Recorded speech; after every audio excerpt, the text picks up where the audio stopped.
Hello विद्यार्थी मित्रों, तो आप सभी का स्वागत है हमारे इस YouTube चैनल यूनिक एकेडमी के अंदर। तो विद्यार्थी मित्रों, आज हम कक्षा 12 विषय नामा का मूल तत्व अर्थात अकाउंट का पेपर नंबर 5 का विभाग सी सॉल्व करने जा रहे हैं। इसके पहले मैंने अलग अलग पेपर की विभाग सी के वीडियो बनाए, आपने देखे होंगे और आपको अच्छे समझ में आया होगा। तो चलो विद्यार्थी मित्रों, अब हम पेपर नंबर 5 का विभाग नंबर सी सॉल्व करने जा रहे हैं।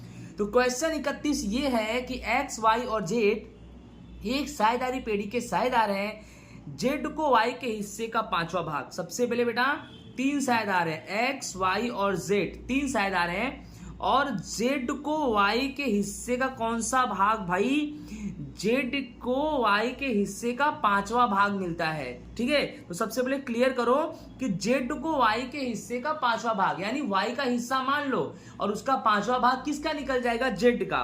तो कुछ इस तरह से होगा सोल्व कि माना कि वाई का हिस्सा कितना? 1। माना कि वाई का हिस्सा 1। अब शर्त क्या बोलता है? जेड को वाई के हिस्से का 5वां भाग। तो बेटा अगर आपने वाई का हिस्सा 1 माना तो जेड का हिस्सा यानी 5वां भाग यानी 1/5। ओके, समझ में आ गया? उसके बाद क्या बोला है? तथा एक्स को जेड के हिस्से का 2 गुना भाग। अब बेटा एक्स को जेड के हिस्से का कितना मिलेगा?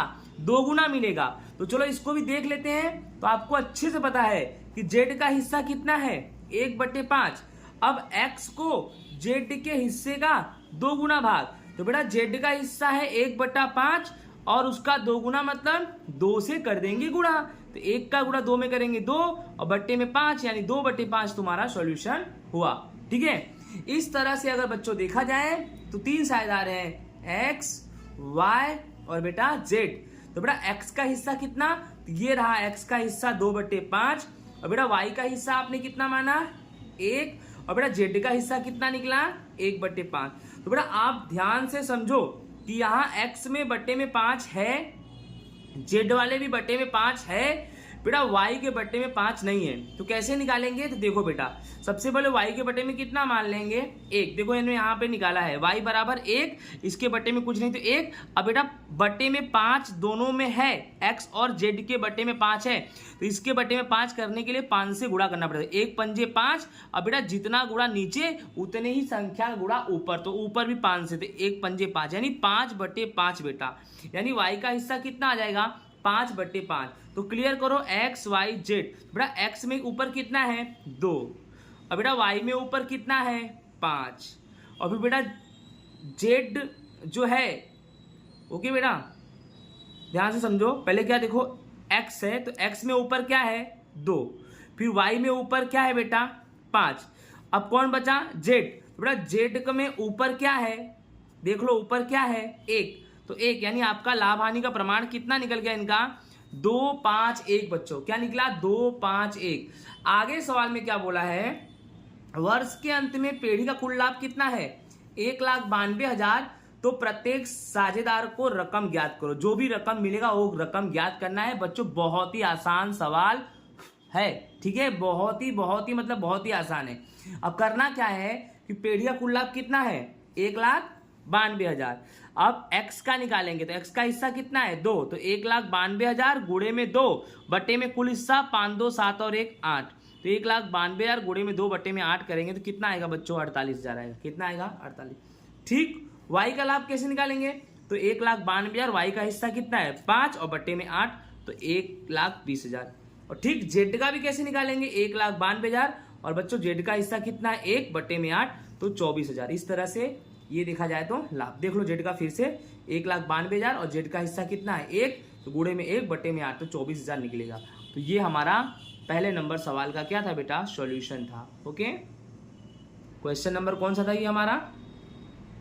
31। ओके, आई होप आपको अच्छे से समझ में आया होगा। देख लो सवाल को अच्छे से। ओके, इस तरह से हमने तीनों का लाभ निकाल दिया। नेक्स्ट हमारा क्वेश्चन नंबर 32 है। सुरेश, महेश और अरविंद एक पेढ़ी के साझेदार हैं। उनके बीच लाभ हानि वितरण का प्रमाण कितना है? 5, 2, 2 है। सभी साझेदारों ने मिलकर लाभ हानि वितरण का प्रमाण क्या किया है? बदलकर कितना रखा है? 2/9 3/9, 4/9। तो टेंशन नहीं लेने का। पहला नंबर जो है वो पुराना प्रमाण है, क्या है 5, 2, 2। और दूसरा नंबर है नया प्रमाण। नया प्रमाण डायरेक्टली सॉल्व करके दे दिया है। पहले का 2/9, उसके बाद 3/9, उसके बाद 4/9, सबके बटे में 9 है, यानी 2, 3, 4, यानी बेटा 2, 3, 4, 2, 3 और 4, ये क्या है 2, 3, 4 नया प्रमाण है। ठीक है, तो आपको लाभ का प्रमाण, त्याग का प्रमाण में मैंने कोष्टक बनाया ही है, आपको आता ही है। इस तरह से कोष्टक बनेगा। साझेदार सुरेश, महेश, अरविंद और कुल। तो पुराना प्रमाण हमारा कितना है बेटा, पुराना प्रमाण हमारा है 5, 2, 2, तो 5, 2, 2, 5, 2, 7, 2, 9, सबके बटे में 9। पुराना भाग निकालेंगे तो सबके बटे में 9, यानी 5 के बटे में 9, फिर 2 के बटे में 9, फिर 2 के बटे में 9, फिर नया प्रमाण यही तुम्हारा है 2, 3, 4, 2, 3, 4, तो 2 और 3 5, 5 और 4 9, और फिर सबके बटे में 9, जो तुम्हारे सवाल में ऑलरेडी 2/9, 3/9, 4/9 दे ही दिया है। फिर भी देख लो कैसे, 2 है तो उसके बटे में 9, 3 है तो उसके बटे में 9, और 4 है तो उसके बटे में 9। हो गया बेटा। और ये 5/9, 2/9 और 2/9 समझ में आपको आ गया होगा। चलो सवाल में करना क्या, ये भी जान जाओ। सवाल में त्याग ज्ञात करना है। क्या ज्ञात करना है, त्याग। तो सबसे पहले त्याग का सूत्र क्या होता है, त्याग का सूत्र है पुराना भाग माइनस नया भाग। सबसे पहले सुरेश का निकालेंगे, तो ध्यान से देखो सुरेश में क्या है, सुरेश में पुराना भाग 5/9 और नया भाग 2/9, तो 5/9 माइनस 2/9। ठीक है, तो 9 × 5 = 45 माइनस 9 दूनी 18 बटे में 9 9 81, 45 में से 18 गया 27, 27/81 किससे कटेगा, 9 से। 9 के 9 98 27 और 9 9 81, यानी 3/9 आया। कितना आया, 3/9। अब त्याग का प्रमाण ज्ञात कर रहे हो, अगर उत्तर प्लस में आए तो क्या होगा त्याग, और माइनस में आए तो क्या होगा लाभ। ठीक है, महेश का निकालो। महेश का कैसे निकालेंगे, तो महेश का पुराना प्रमाण कितना है 2/9 और नया प्रमाण 3/9। तो देख लो 2/9 माइनस 3/9, 9 दूनी 18 माइनस 9 तिहाई 27 बटे में 9 9 81। अब 18 में से 27 गया तो माइनस 9 बटे में 81, काटो 9 एकम 9, 9 9 81। ओके, बट क्या माइनस 1/9, तो माइनस में उत्तर आया तो क्या होगा बेटा लाभ। ठीक उसी प्रकार लास्ट में हम किसका निकालेंगे, अरविंद का। अब अरविंद का हम कैसे निकालेंगे वो भी ध्यान दे देना। तो सबसे पहले अरविंद का हम कैसे निकालेंगे, अरविंद में चेक करो, अरविंद में पुराना प्रमाण कितना है 2/9 और नया प्रमाण कितना है 4/9। तो ये रहा अरविंद का 2/9 और 4/9, तो 9 दूनी 18 हो गया बेटा, फिर माइनस 9 चौक 36, फिर बटे में 9 9 81, 18 में से 36 गया माइनस 18 बटे में 81, और काट दो 9 दूनी 18, 9 9 81, यहाँ भी उत्तर क्या आया -2/9, यानी ये क्या होगा बेटा लाभ होगा। इसी तरह से ये सवाल हमारा क्या होता है कंप्लीट होता है। ओके, नेक्स्ट बच्चों हमारा क्वेश्चन नंबर 33 क्या है, अंतर स्पष्ट करो। अंतर स्पष्ट करो में क्या है, वसूली खाते की प्रथम पद्धति और दूसरी पद्धति में क्या स्पष्ट करो अंतर। अब देखो बेटा प्रथम पद्धति और दूसरी पद्धति क्या है। सबसे पहले वसूली खाते की प्रथम पद्धति में क्या है, इस पद्धति में संपत्ति खाते बंद करके वसूली खाता ले जाया जाता है।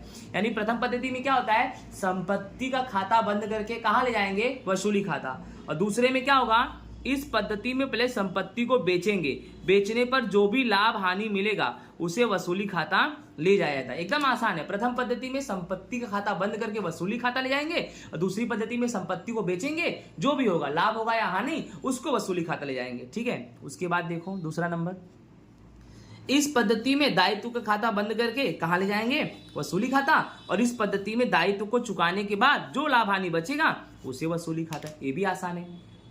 दूसरे नंबर में क्या हुआ, दायित्व का खाता बंद करके वसूली खाता ले जाएंगे, और फिर दायित्व चुकाने के बाद दायित्व बेचेंगे, थोड़ी संपत्ति बेचेंगे, दायित्व चुकाने के बाद जो भी लाभ या नहीं बचता है उसे वसूली खाता ले जाएंगे।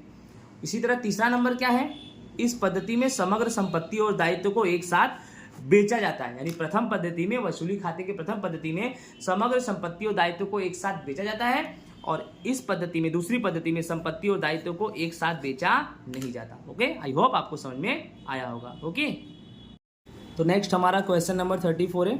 34 में क्या है कि ए और बी एक पीढ़ी के साझेदार हैं, और ए और बी की पीढ़ी की कुल संपत्ति कितनी है, 1.5 लाख रुपए है, राइट।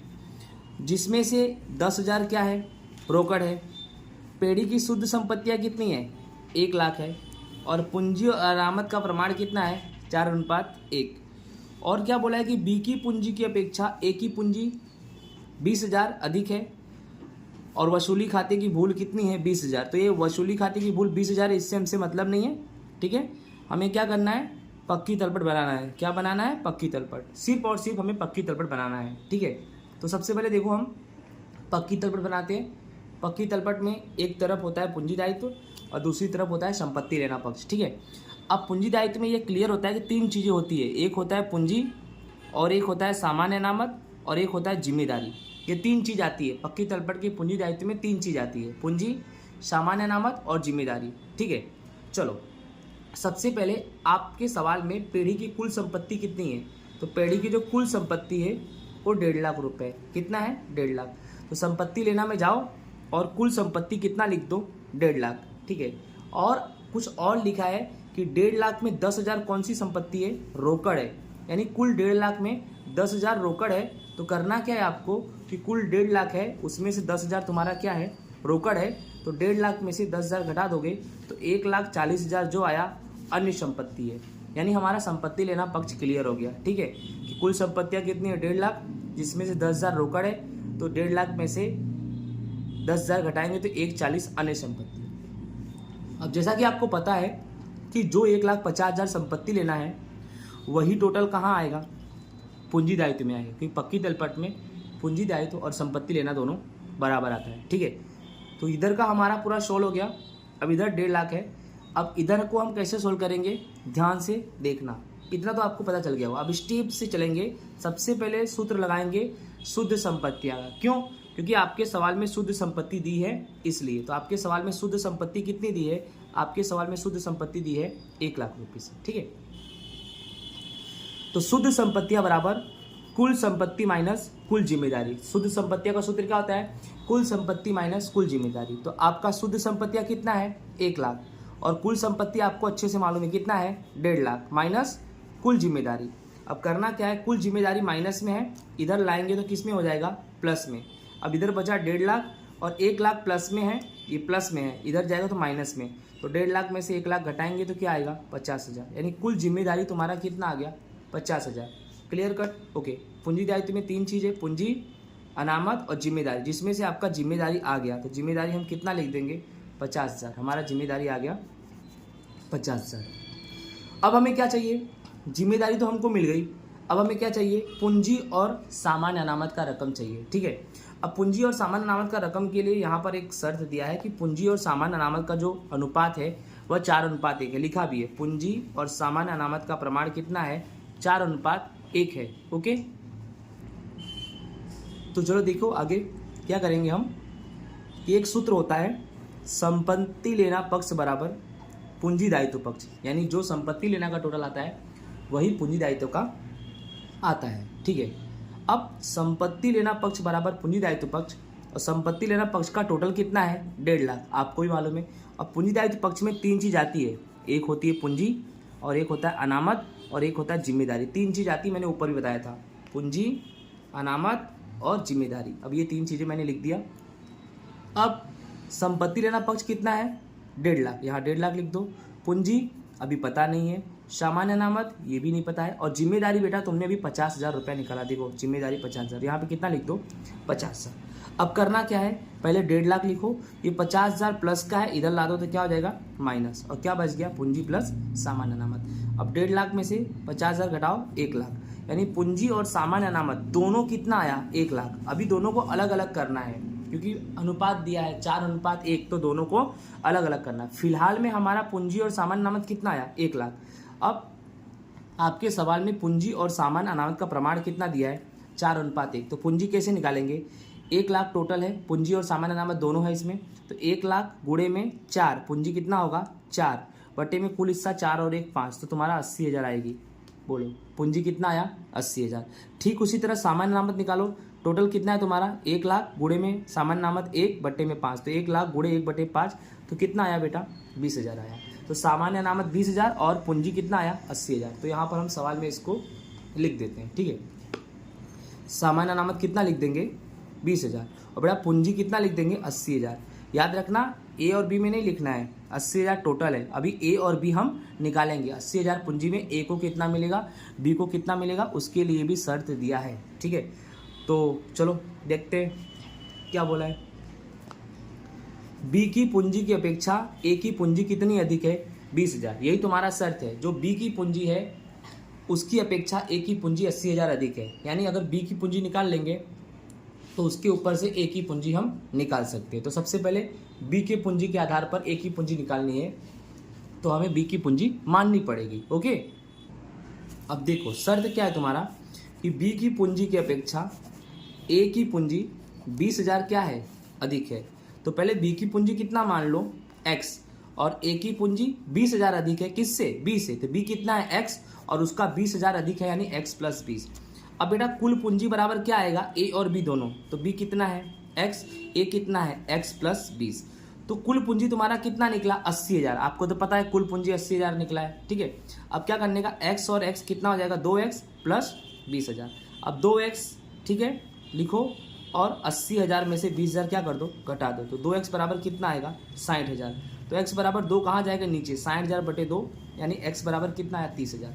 तो x कौन है बेटा, x किसको माना है, x b को माना है। तो b की पूंजी कितनी हो गई, 30,000। तो a की पूंजी कैसे निकालेंगे, a का मैंने बता दिया, x + 20,000 है, तो x + 20,000, x कितना ले लेंगे यहाँ पर, x 30,000 + 20,000, यानी a की पूंजी कितनी निकली, 50। यानी बेटा तुम्हारा a का पूंजी 50 निकला और b की पूंजी कितनी निकली, 30। a की पूंजी 50,000 और b की पूंजी 30,000। अब क्लियर हो गया। अब ध्यान से समझो, b कितना है, b कितना निकला, 30,000, और a कितना निकला, 50,000। और आप चेक कर लो कि b की पूंजी की अपेक्षा a की पूंजी 20,000 अधिक है, बिल्कुल अधिक है। क्यों, ये 50,000 आया है, और 50,000 में से 30,000 क्या कर दो, घटा दो। तो 20,000 का अंतर आया, यानी a की पूंजी 20,000 क्या है, अधिक है। ओके, इस तरह से क्या करेंगे हम, a में 50,000 लिख देंगे और b में 30,000। तो 50 और 30 80। अब 80 20 50, 1,50,000, और यहाँ भी 1,50,000। तो इसी के साथ ये सवाल हमारा क्या होता है, पूरा होता है। आई होप आपको समझ में आया होगा।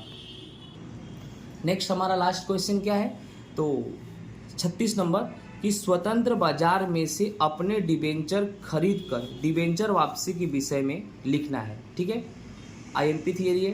तो क्या लिखना है, पहले कि कंपनी के आर्टिकल्स ऑफ एसोसिएशन के अनुसार अगर मान्यता प्राप्त हो तभी कंपनी डिबेंचर खरीद सकती है। तो सबसे पहले आपको ये जानना है दोस्तों कि कंपनी डिबेंचर कब खरीद सकती है। तो कंपनी डिबेंचर तब खरीद सकती है जब कंपनी के आर्टिकल ऑफ एसोसिएशन में मान्यता प्राप्त हो, तभी कंपनी डिबेंचर खरीद सकती है, अदरवाइज नहीं खरीद सकती है। ठीक है, अब इसमें पहला नंबर मैंने क्या लिखा कि जब कंपनी डिबेंचर की छपी हुई कीमत से कम कीमत पर डिबेंचर प्रकाशित करे तो उसे बट्टे से प्रकाशन कहेंगे, और इस पद्धति का उपयोग तभी होता है। यानी जो तुम्हारा क्वेश्चन है, उस पद्धति का उपयोग कब होता है, तो उस पद्धति का उपयोग तब होता है जब कंपनी डिबेंचर पर जो छपी हुई कीमत है उस कीमत से कम कीमत पर डिबेंचर प्रकाशित करे, अर्थात बोले तो बट्टा से। जब भी डिबेंचर छपी हुई कीमत की तुलना में उससे कम कीमत पर प्रकाशित किया जाता है तो उसे बोलते हैं क्या, उसे बोलते हैं बट्टे से प्रकाशन। ठीक है, और इस पद्धति का उपयोग ऐसे समय पे ही किया जाता है। पर इसके उपयोग करने के भी दो तरीके हैं, दो तरह से इसका उपयोग होता है।